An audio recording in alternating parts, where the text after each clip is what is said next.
那由于是临时递补进来的，冬奥筹备会仅同意增加选手的名额，并无法再增加教练的员额。Now News 自由时报林小云提问：请问网球选手谢淑薇在网络上质疑网协奥会批卡不够，无法增加教练，贴文一出，在先资源分配不均争议，请说明目前的处理情况为何，是否有所影响？好，我们麻烦吕主秘来说明。好，首先感谢媒体的提问。那当时就是国际网球总会通知谢宇杰跟许婕妤两位选手取得女双参赛资格的时间是今年的7月17号。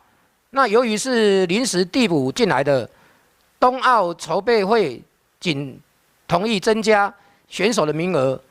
并无法再增加教练的员额。东森新闻记者提问：行政院长苏贞昌曾说，最不该就是官员做了商务舱，想请问洪副署长的回应。是我们感谢媒体的提问这个部分的确我们在整个防疫考量对选手的一个照顾，的确是思虑不周。这个部分我们会深刻的来检讨。再次我们在这个地方再跟我们所有的选手再致上最深的一个歉意。壹传媒记者提问：根据主秘的报告，在6月15日契约变更议定书之后，是否就已经确定包机是搭乘经济舱？那么立委公布的7月会议又讨论了什么呢？好，来这个部分我们麻烦体育署这边是不是专委这边就简单说明一下我们7月份的会议的内容。那事实上，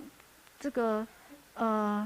有关我们机票的作业那从去年开始3、4月之后就一直往包机就一直往商务舱的方向在规划。那一直到今年因为疫情的关系那所以改采我们包机的政策那期间我们跟中华奥会多次讨论确认各项作业之后那也跟奥会来签订这个契约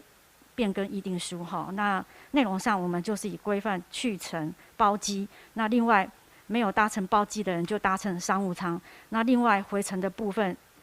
一定是会安排商务舱来返国。以上说明。